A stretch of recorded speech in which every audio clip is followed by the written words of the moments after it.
suis Franck Drouin, donc du cabinet Caïssa, donc un des associés fondateurs de Caïssa, et un cabinet qui intervient dans le secteur de la santé depuis 10 ans. Et personnellement, ça fait 25 années à peu près que je travaille dans cet univers avec grand plaisir et passion.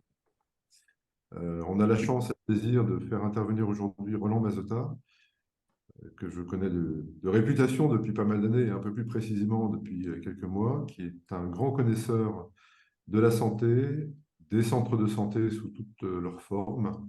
Et aujourd'hui, avec vous, nous allons passer une petite heure ensemble maximum. Je dis bien maximum parce que tout le monde a un agenda contraint à partager avec vous sur quelques principes indispensables sur la question du tiers payant. Et nous avons également parmi nous Dorothée Debose, qui est une de mes associées. Voilà. Alors, nous avons autour de la table virtuelle des représentants de collectivités locales, parfois des experts des collectivités locales sans être experts de la santé. Je pense à Michel Laurent, que je salue ici présent. Et donc, nous allons passer cette heure autour de la question du tiers payant des centres de santé municipaux. Alors, c'est un choix volontaire, délibéré de notre part de commencer par la question du tiers payant pour les centres de santé municipaux. Non pas que ce soit le sujet le plus simple à aborder, mais parce que ça correspond à un enjeu très important, notamment pour l'économie d'un centre de santé. Et puis, c'est un révélateur également de bien d'autres choses quant à la formation, au système d'information, et puis aussi très simplement pour les dirigeants d'un centre et puis les bailleurs de fonds de ce centre, c'est un enjeu tout à fait considérable et nous y reviendrons.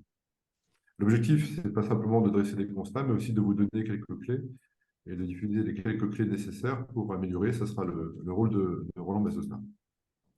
Voilà, donc je vais faire une petite introduction et Roland ensuite nous parlera du tiers payant dans le détail.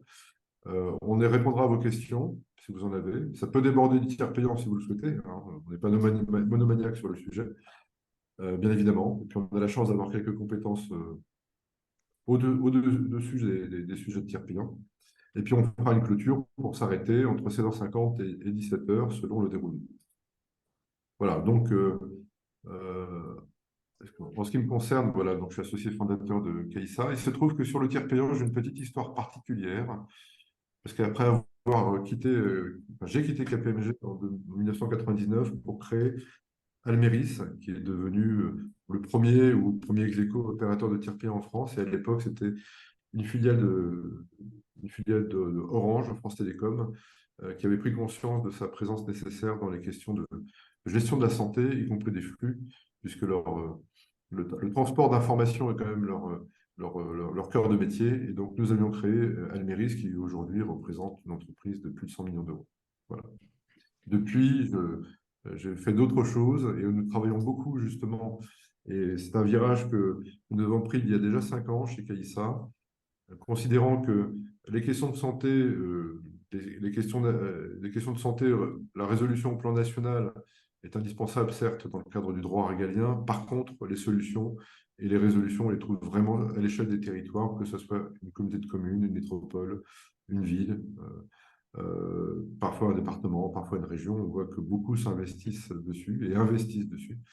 Et donc, nous travaillons aujourd'hui sur des questions très larges autour de l'accès à la santé des citoyens et sur une vision large de la question de la santé qui n'est pas simplement le soin. Vous savez comme moi que peut-être que 17% des indicateurs de santé d'une population sont corrélés à la qualité du système de soins, mais qu'il y a beaucoup d'autres choses à côté, le comportement des gens sur leur alimentation, sur l'activité physique versus la sédentarité, sur les facteurs environnementaux tels que la pollution, la qualité de l'eau, etc., etc., etc. Voilà. Donc, petit message pour ceux qui voudraient rejoindre une dynamique tout à fait sympathique que nous avons lancée cette année. C'est le groupe Santé Territoire qui est réservé aux collectivités locales, qui est gratuit, sans engagement d'achat de quoi que ce soit chez Caïssa, avec des réunions thématiques tout au long de l'année. Nous en avons prochainement sur sport santé, nous en avons sur les mutuelles communales, sujet sur lequel nous travaillons beaucoup. Donc, le calendrier est disponible si ça vous intéresse. On en a sur, évidemment, ce qu'on appelle les déserts médicaux et la téléconsultation, qui est une des réponses aujourd'hui, partielle certes, mais une des réponses. Voilà. Et puis, on invite à cette occasion parfois des personnalités et des experts. Voilà, donc on a trois groupes principaux, mutuelle communale, accès aux soins, pour ne pas dire déserts médicaux, et tout ce qui est santé et environnement. Je fais très vite.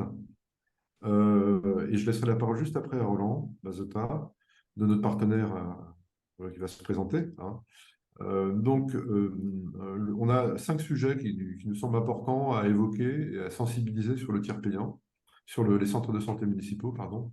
Le tiers payant, pour les raisons que j'ai évoquées, l'équilibre économique du centre, l'attractivité, l'implication dans l'organisation territoriale des soins. Et souvent, on s'aperçoit qu'il y a un mur et que les centres de santé municipaux ne sont pas assez connectés, c'est peut-être pas le cas de ceux que vous connaissez, ne sont pas assez en interaction avec soit les communautés des professionnels territoriales de santé, les hôpitaux, les cliniques, les DAC, hein, pour les dispositifs d'appui à la coordination, etc., etc.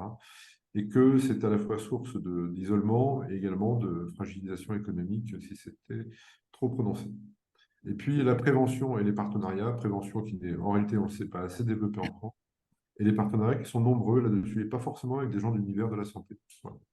Alors, si je reviens en tiers payant, pourquoi on a commencé par ce sujet? Parce que c'est très coûteux s'il est mal organisé. On peut consommer plusieurs équivalents temps plein à traiter les rejets, à essayer de comprendre pourquoi, de faire des rapprochements bancaires. Parce que c'est avant tout une question d'accès aux soins des populations. Beaucoup de gens ne peuvent plus se faire soigner s'ils ne disposent pas de cette dispense d'avance de frais. C'était essentiel pour l'économie d'un centre. On rappellera ce chiffre tout à l'heure, hein, 70% du chiffre d'affaires d'un centre de santé passe par le tiers payant. Et puis ensuite, tout ça, c'est aussi intéressant parce qu'il y a des réelles possibilités d'améliorer les choses au travers de quelques leviers qu'on va évoquer. C'est bien l'objet de cette séquence. Voilà. Donc, Roland, je vais te laisser Oui, la parole. Tu vas te présenter peut-être et puis présenter notre partenaire ADPM avec lesquels on engage une collaboration qui sera, j'en suis certain, fructueuse. ok. Merci Franck. Bonjour à toutes et à tous. Je crois que Franck a déjà dit beaucoup de choses, mais on va essayer peut-être de détailler un peu ces éléments. Donc, je suis Roland Mazota, je suis associé fondateur de la société de conseil AP2M depuis à peu près 2 ans et demi. Et avant cela, j'ai été directeur général de structures, comme ça a été rappelé, de structures mutualistes, mais aussi associatives, et avant, effectivement, directeur de clinique. Voilà. Le tiers payant, je pense que Franck l'a rappelé, c'est pour un centre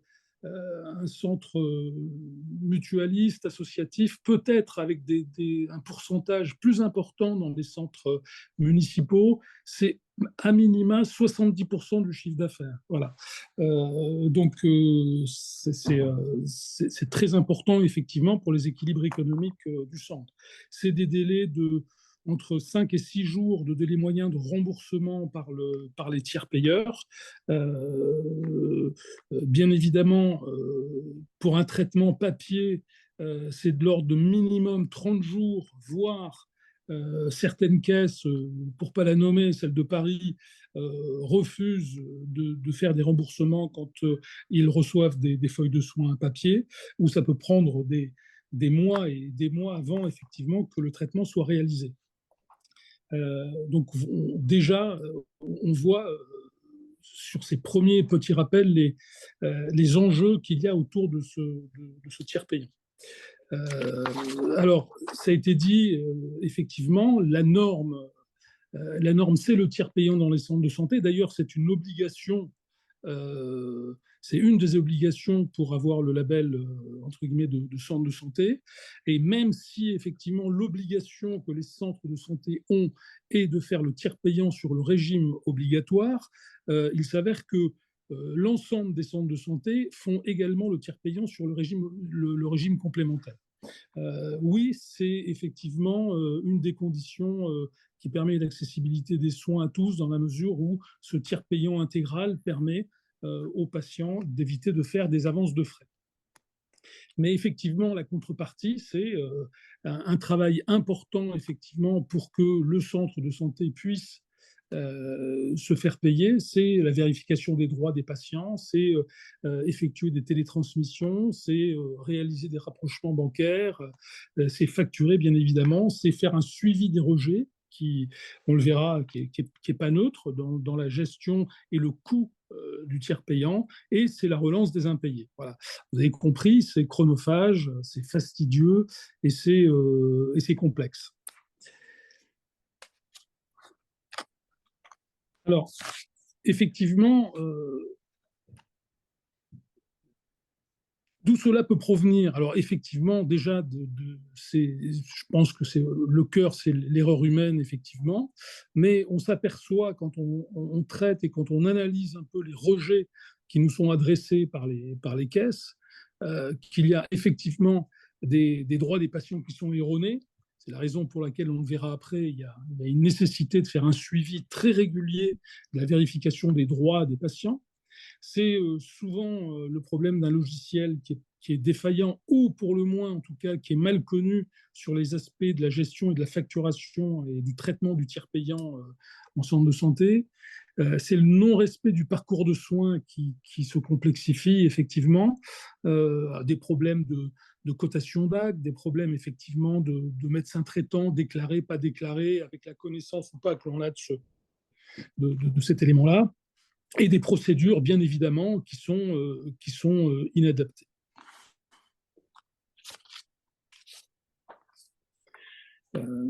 Les conséquences, effectivement, c'est des soucis organisationnels et économiques. Hein. Au-delà de 3% d'un taux de rejet, je pense qu'il faut, là, il faut se poser des questions. Vous devez normalement chaque centre doit avoir un suivi mensuel des rejets et avec justement comment dire, la qualité des rejets en indiquant la source.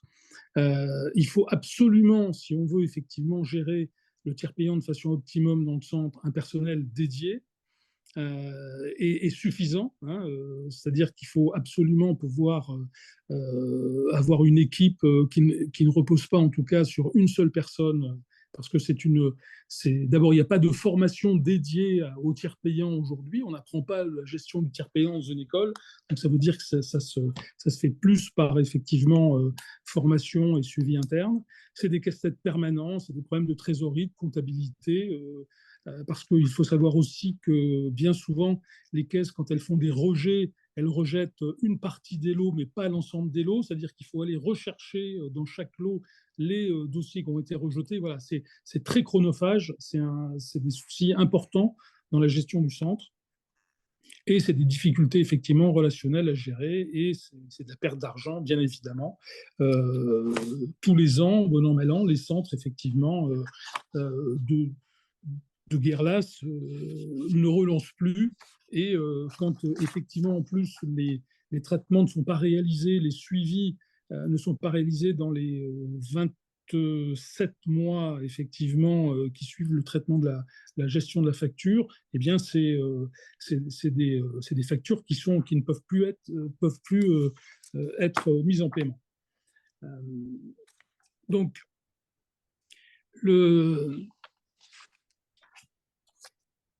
alors, comme on dit, hein, prévenir et guérir. Hein, donc, je pense qu'il y a, comme je l'ai déjà dit, il y a formation. Idéalement, il faut qu'il y ait au moins, alors en fonction bien évidemment de la taille du centre, mais il faudrait qu'il y ait au moins 2 personnes qui soient expertes dans le centre et qui puissent prendre en charge sans qu'il y ait de rupture de charge, bien évidemment, ces fonctions-là. C'est le suivi de la réglementation. Elle est importante, elle évolue, notamment sur la nomenclature des actes. On a au moins sur le médical 3 mises à jour par an sur l'évolution de certaines cotations. Donc ça, bien évidemment, il faut le suivre. Il faut l'intégrer dans le logiciel. Sinon, c'est des rejets potentiels, bien évidemment. C'est le partage d'expériences avec d'autres centres, effectivement, et c'est bien comprendre les enjeux et pas seulement sur les aspects techniques.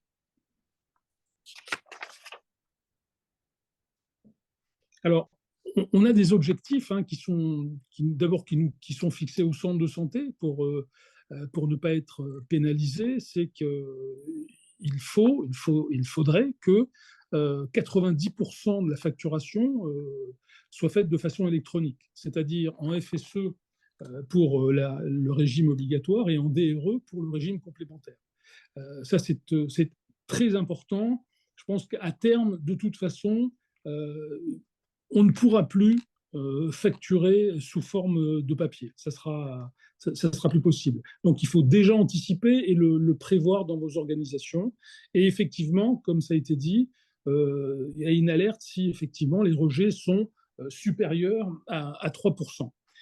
Alors, normalement, sur le régime obligatoire, aujourd'hui, on est plutôt sur une base de 1%. Et 1%, c'est plutôt la moyenne haute, d'accord, des rejets que l'on doit avoir sur le RO. Sur le régime complémentaire, grâce effectivement à la mise en place des DRE, avec notamment la mise en place de l'inter-AMC, qui effectivement permet d'avoir pratiquement un panel des plus grosses mutuelles qui sont gérées par cet inter-AMC, on devrait réduire effectivement ce taux de rejet à moins de 2%, ça c'est une évidence. Voilà. Et en sachant que les bons élèves, entre guillemets, sont entre 1 et 1,5%.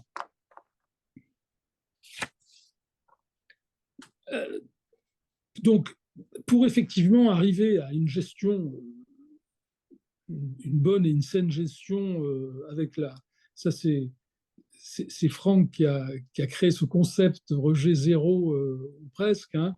Il y a bien évidemment, il faut que sur toute la chaîne, c'est-à-dire de l'accueil jusqu'à effectivement les personnes qui vont être amenées à facturer, voire même, alors ça, on pourra en reparler, même le praticien qui dans son cabinet va ou pas d'ailleurs coter les actes ou facturer, parce que moi je dissocie bien les deux. Il y a des enjeux importants de sensibilisation de l'ensemble des équipes à la qualité des droits, au respect du parcours de soins, etc., qui doit être vérifié régulièrement. Même si un patient est venu dans le centre, il revient 2 mois, 3 mois après, il y a une nécessité, je crois, de rechecker effectivement les droits, voir si le patient peut-être est en ALD alors qu'il n'était pas, a changé de médecin traitant, a changé de ville, etc., hein, de lieu d'habitation. Et tous ces éléments font qu'on peut éviter, un nombre de rejets très, très important. Et enfin, c'est vrai, alors nous, avec Kesa, on ne fait pas du tout de promotion de logiciels, etc. Voilà, ce n'est pas notre rôle.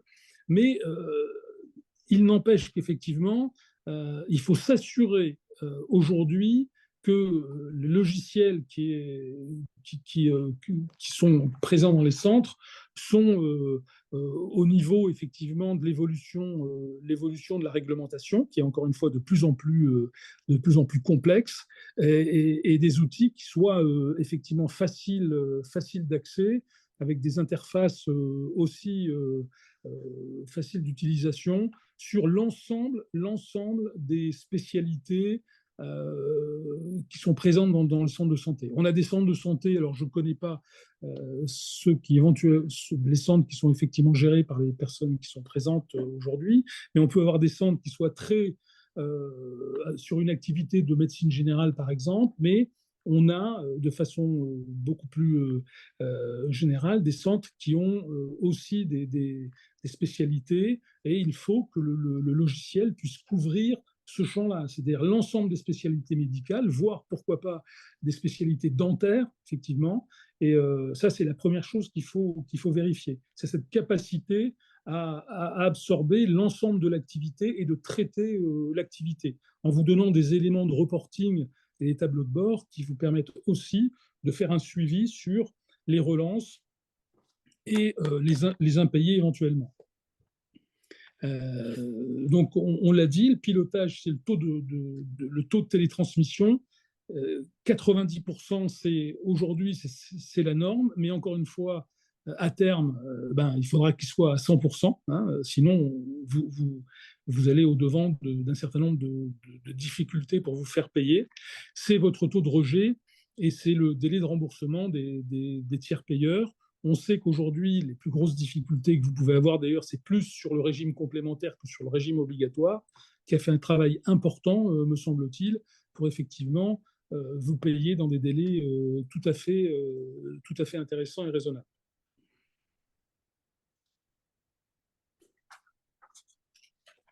Alors, effectivement, les clés, à partir du moment où vous avez mis en place les bons outils, c'est réagir très vite, parce que plus vous allez attendre pour faire de la gestion de rejet, et plus ça va être difficile, effectivement, de les traiter, voire pour arriver à une caducité, comme je vous l'ai dit. Donc, c'est important de réagir vite.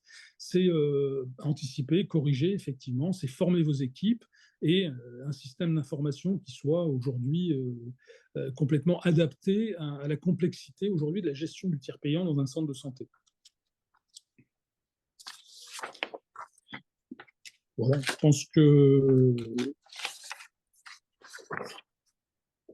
c'est peut-être une bonne base de discussion, et comme l'a dit Franck, on peut déborder sur d'autres sujets si vous le souhaitez, mais il y a à dire, hein, sur ce sujet, qu'on ne comprend pas forcément, alors, et peut-être avec une particularité, je termine là, Franck, hein, une particularité dans les centres municipaux, parce que je l'ai vu en ce moment, je travaille sur quelques centres municipaux, dans la mesure où c'est un peu déconnecté, c'est pas forcément le centre qui va gérer cette partie-là, c'est plus les services comptables de la mairie. En tout cas, c'est le cas dans certaines. Donc, en fait, c'est un peu déconnecté, et c'est la raison pour laquelle aussi il faut qu'il y ait des outils et il faut qu'il y ait un suivi et une connaissance métier sur ces points. Donc, un focus encore plus particulier pour les centres, effectivement, municipaux. Voilà, merci beaucoup Roland. C'est toujours un Entrez. exercice périlleux quand on connaît tout presque sur un sujet de faire une synthèse. C'était réussi, je te remercie. Avez-vous des questions? Alors, vous avez la possibilité d'intervenir. Des questions, alors comme le disait Roland, sur ce sujet de tiers payant, dont on sait qu'il est technique et que vous n'êtes pas forcément des experts de la gestion de tiers payant, l'objectif, c'était de sensibiliser. Si vous êtes en contact dans votre collectivité avec un centre de santé municipal et ses responsables, soit parce que vous êtes un acteur autour, une maison de santé pluriprofessionnelle, par exemple, hein. Je crois que certains d'entre vous ont des projets de maison de santé. Eh bien, en tout cas, c'est une problématique qui est importante pour le centre et pour ses partenaires.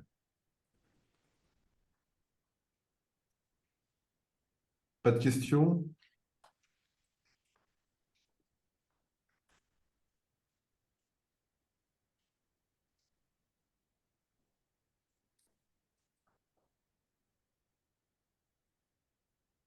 Alors, je vais faire un...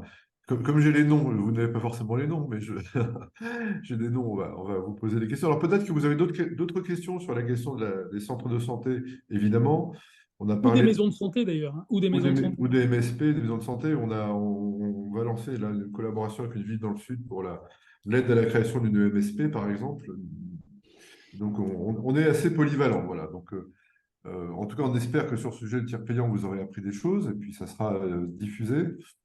Nous, de toute façon, ça sera mis à la disposition des membres du Club Santé Territoire auquel nous vous incitons à vous inscrire. C'est gratuit et c'est plutôt sympathique et vous avez l'occasion à cette occasion de rencontrer d'autres collectivités locales.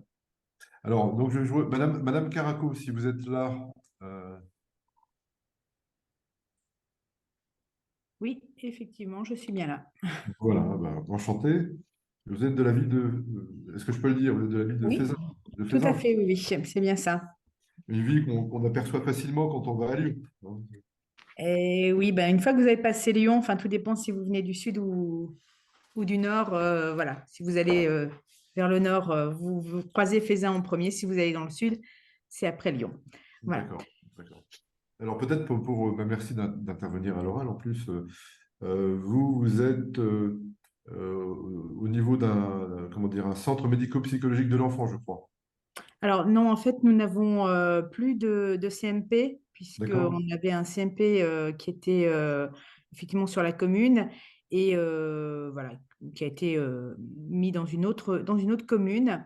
Et en fait, ben, voilà, moi, ma présence, c'est simplement parce que nous sommes, alors forcément, les élus, en tout cas les communes ne sont pas prioritaires. En tout cas, c'est pas, excusez-moi, c'est pas dans leur champ de compétences normalement de s'occuper de la santé. Mais quand on est interpellé par nos concitoyens sur tous ces problèmes de santé, d'accès aux soins, forcément, à un moment, on est bien obligé de s'intéresser au sujet. Et voilà, et en fait, nous, on réfléchit peut-être à mettre en place une maison de santé, et Mhm. chose qui n'est pas encore faite, hein. Voilà, et ma présence, c'est surtout pour en apprendre un petit peu plus si à l'avenir, on venait à mettre en place, voilà, un centre de santé. D'accord. Alors, la question du tiers payant des centres de santé, et le tiers payant, c'est un sujet partout, hein, pour tous les acteurs qui Mmh. dispensent d'un de frais. C'est assez différent pour les MSP, évidemment, hein, puisque normalement, les maisons de santé, même si Roland le rappellerait, les maisons de santé peuvent aussi, depuis quelques années, salarier des médecins, hein. Ça, c'est un point qui est peu connu. Mais a priori, ce sont des libéraux. Il n'empêche que la recherche des médecins, et ça, on travaille beaucoup là-dessus, pour aller rejoindre, que c'est le gros problème dans une MSP, hein, c'est d'avoir des médecins. Alors, on peut espérer que ce soit des médecins leaders qui aient créé, enfin, qui soient à l'origine de ce projet, sinon ça pose question souvent. Vous voyez. Mais en tout cas, les médecins libéraux, ils sont eux-mêmes dans des procédures avec leur logiciel ils doivent être habitués pour certains types d'actes, hein, parce que la médecine générale n'est pas dans le champ du conventionnement obligatoire sur le tiers payant, pour un certain type d'actes, habitués à ce genre de choses. Il n'empêche que la mutualisation administrative, y compris des MSP, euh, est une préoccupation. Une préoccupation. Et vous êtes élue, Madame Caraco, à Faisin? Oui, effectivement, oui, je suis, pour vous dire que la question est importante, je suis la première adjointe donc de Madame le maire, avec en charge, entre autres, la solidarité. Dans la solidarité, donc, toute la question liée à la santé. D'accord, d'accord, d'accord. Alors, vous avez vu que votre président de région a annoncé la création d'une mutuelle régionale. Oui, oui, effectivement, oui, oui, ça c'est encore un autre point. Excusez-moi, comme je suis à domicile et que la sonnerie, voilà, il y a les aléas de la vie quotidienne aussi. Parce qu'on n'est D'accord, pas que élu, on est aussi mère de famille et on a aussi d'accord. un travail. Donc, excusez-moi. Aucun souci. Oui, oui, non, mais la question de la mutuelle, effectivement, ça c'est aussi un. Enfin, nous, on est une toute petite commune d'à peine 10 000 habitants. Donc, voilà. Mais, et puis, c'est un sujet, moi, que j'ai dans mon escarcelle que depuis le début du mandat. D'accord. Mandat, évidemment, qu'on a commencé avec la santé, puisqu'effectivement, on a tous commencé ce mandat avec la crise sanitaire. Donc, c'est vraiment un sujet qui, depuis 3 ans, est au cœur des préoccupations des habitants.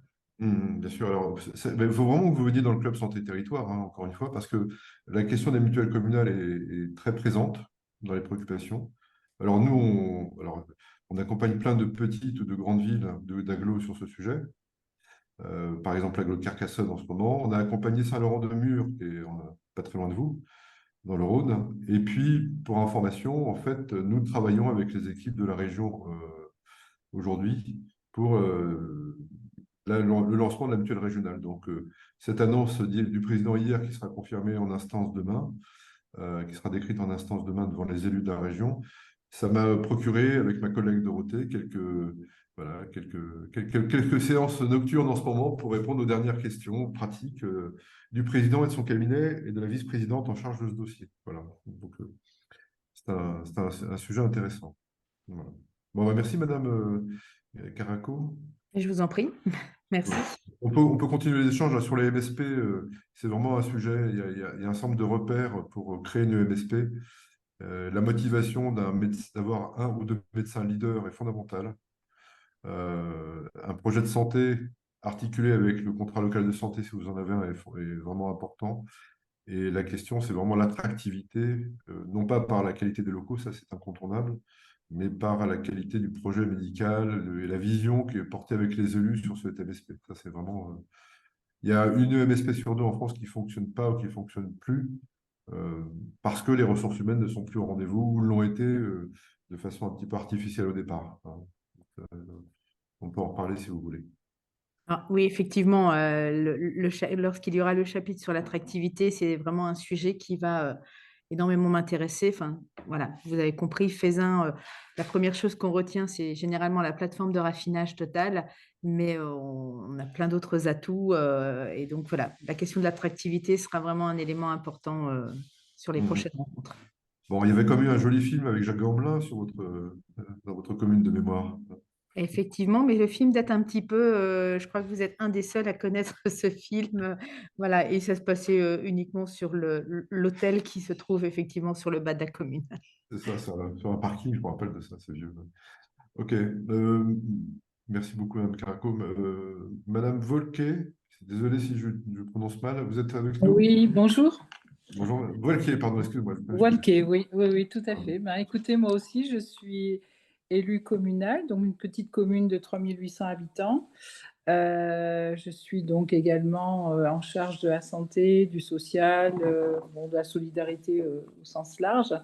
Et ma préoccupation, c'est effectivement le fonctionnement de la future maison de santé pluriprofessionnelle pour laquelle nous travaillons depuis que nous sommes élus, c'est-à-dire 3 ans.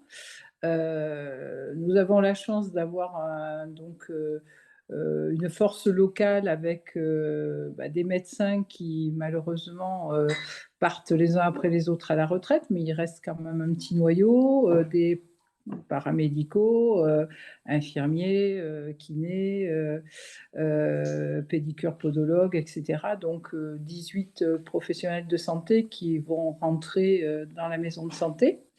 Là, elle est en train de se terminer en termes de construction, donc des locaux qui ont été réfléchis et réalisés avec les professionnels de santé, ce qui est effectivement très important. Et donc, c'est une maison de santé labellisée par l'ARS qui, bien sûr, possède un projet de santé et qui est articulé avec la CPTS locale.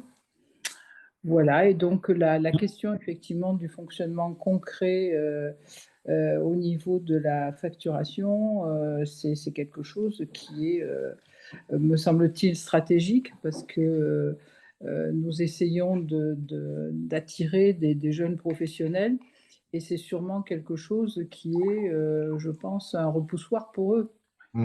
Absolument, absolument. Dans les centres de santé, ils sont normalement salariés, ils sont salariés. Dans les MSP, ils vont Non, chercher. ils seront libéraux là. Oui, Oui. dans une MSP, dans une maison de santé pluriprofessionnelle, bien sûr. Oui.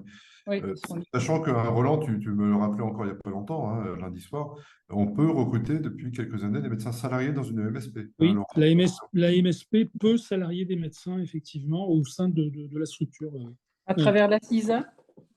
Alors, tout à fait, madame, au travers de la CISA, oui, tout à fait. D'accord. Si c'est effectivement une CISA Oui.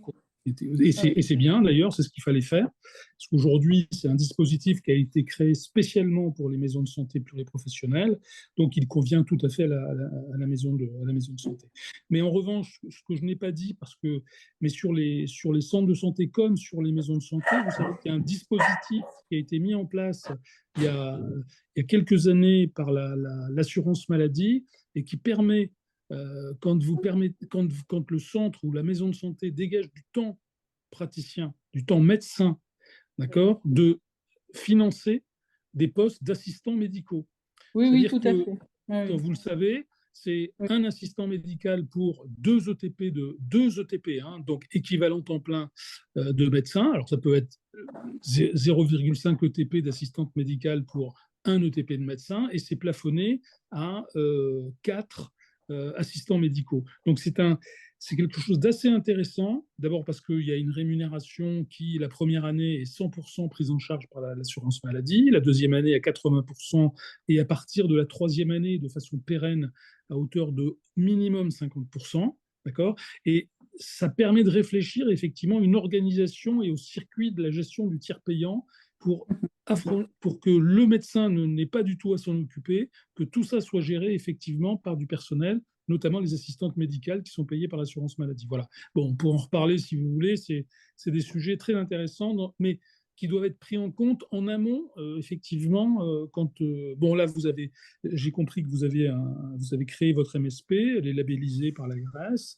Après c'est dans les modalités de gestion, il ne faut pas se louper, faut arriver à mettre tout de suite, dès l'ouverture de la maison de santé, les dispositifs qui vont permettre une gestion adaptée et saine. Voilà. Oui, tout à fait. Alors, la difficulté, vous le savez, c'est la disponibilité des professionnels de santé. Bon, là, ils viennent de recruter donc le coordonnateur. Je pense qu'il va être d'un grand secours pour mettre tout ça en place. Mais c'est vrai que jusque-là, moi, j'étais en relation directe avec un des médecins qui est le plus jeune, la plus jeune des médecins qui est destinée à rester, bien sûr. Mais c'est très compliqué pour elle. Elle est surbookée et donc c'est chaque fois des acrobaties pour trouver du temps de travail ensemble, quoi. Oui, et la coordination est importante parce que c'est la coordination avec qui vous permet effectivement, qui permet à la maison de santé pluriprofessionnelle de bénéficier de ce qu'on appelle des ACI. Hein. Voilà, Oui.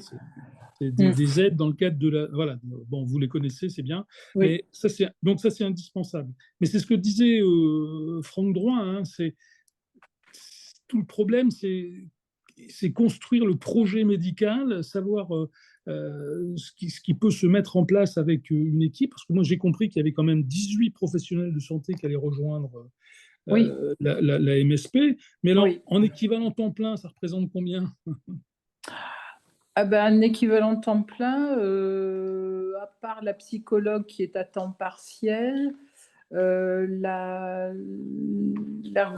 l'ergothérapeute, l'orthophoniste qui sera aussi à temps partiel, les autres seront à temps plein.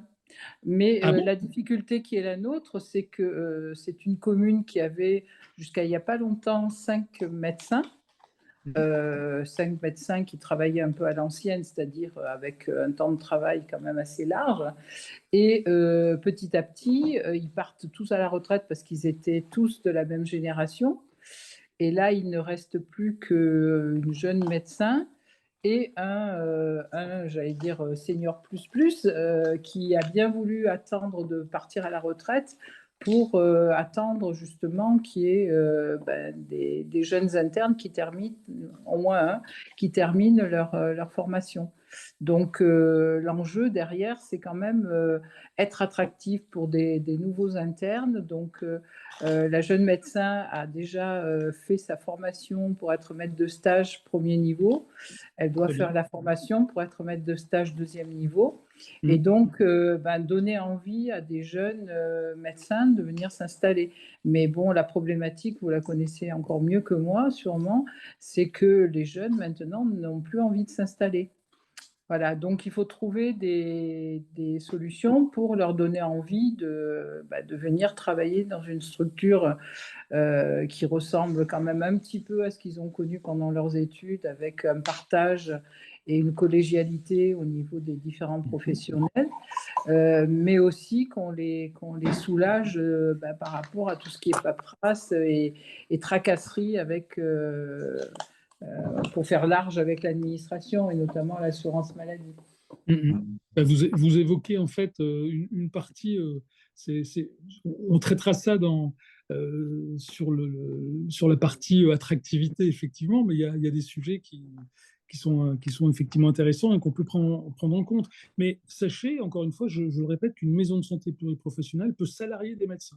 Si leur souhait n'est pas, effectivement, je peux le comprendre, parce que c'est aussi ce qui peut attirer aussi des médecins vers des structures qu'on appelle centres de santé pluriprofessionnels, c'est-à-dire où là, ils sont salariés, d'accord, même si les modes de rémunération peuvent ressembler à ce qui se pratique en libéral, hein, c'est-à-dire qu'ils sont souvent payés à l'acte, mais néanmoins, le salariat les intéresse. Et par ailleurs, moi je crois que, bon, je ne veux pas trop déborder sur l'attractivité, mais néanmoins, on sait très bien que certains praticiens qui souhaitent arrêter leur activité, souvent, je le vois, hein, j'ai des exemples assez fréquents de médecins qui sont prêts à travailler en cumul emploi-retraite, non plus en libéral, parce que la charge est trop lourde, ils veulent complètement s'affranchir de toutes les difficultés, de tout ce qui est gestion, logistique, administration, etc., etc.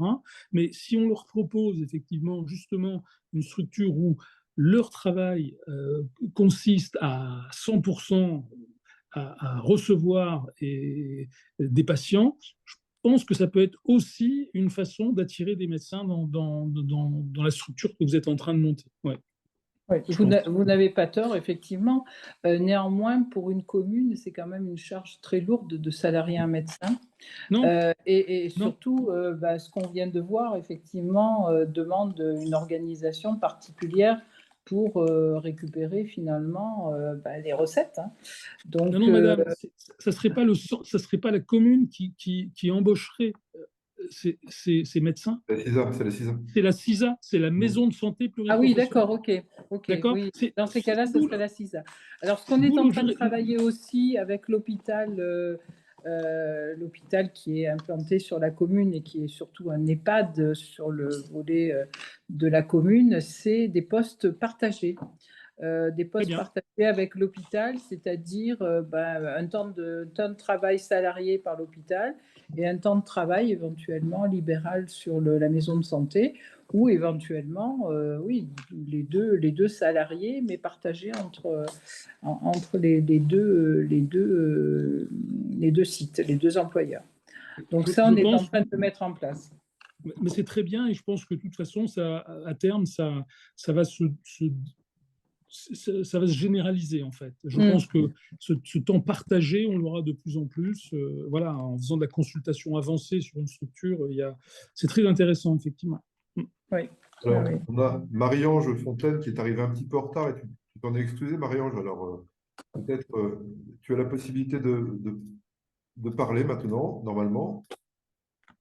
Bonjour Marie-Ange. Oui, bonjour, excusez-moi pour le retard. J'avais un conflit d'agenda, comme on dit. Voilà.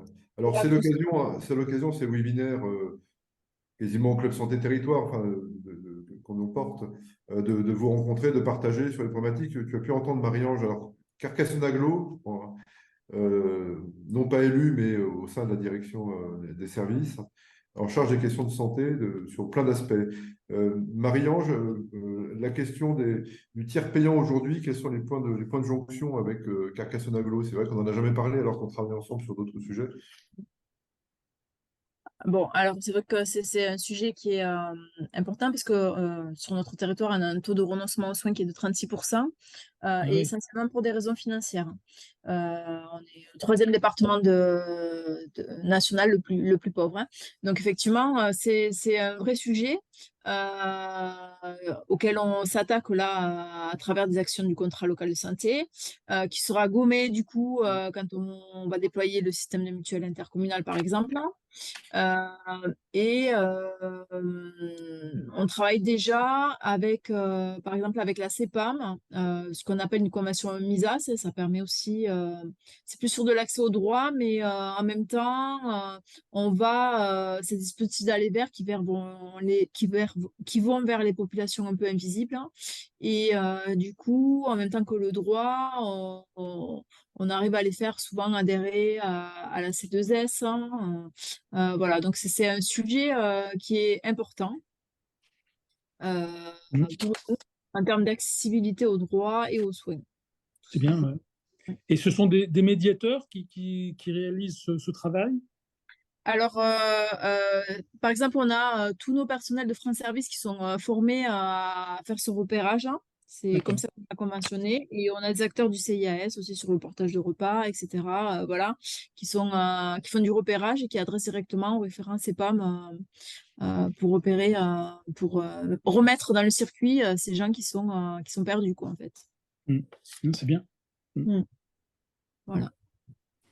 Mais en tout cas, que ce soit centre de santé, maison de santé ou autre, la question il y a l'attractivité de l'exercice et puis il y a les repoussoirs de l'exercice qui étaient évoqués. Et le fait que ça soit fluide sur ces histoires qui sont plus d'un compliqué terrible. Marianne, je rappelais au début que j'avais créé Alméris il y a très longtemps. Oui. C'est un sac de nœuds incroyable puisqu'on a l'ensemble des caisses d'assurance maladie et leurs concentrateurs techniques, on a les mutuelles, les répartiteurs, les concentrateurs comme Réseau Pharma, etc., un Télépharma qui était présent en Occitanie. C'est un sac de nœuds incroyable. Et pour comprendre cela, c'est vrai que ce n'est pas absolument évident que tout travail préventif en amont, y compris dans le rôle des travailleurs sociaux pour vérifier que les droits soient bien à jour, etc. C'est vraiment en amont qu'il faut travailler cela. Et en aval, il est clair qu'il faut être doté de gens bien formés, qui comprennent le pourquoi du comment. Pourquoi de bien vérifier les droits, c'est important pour tout le centre et sa chaîne, et puis son économie et son bon fonctionnement ultérieur. Enfin, ça, c'est très important. Et d'autant plus que le mauvais respect du parcours de soins des patients peut avoir des impacts sur le principe de Nancy.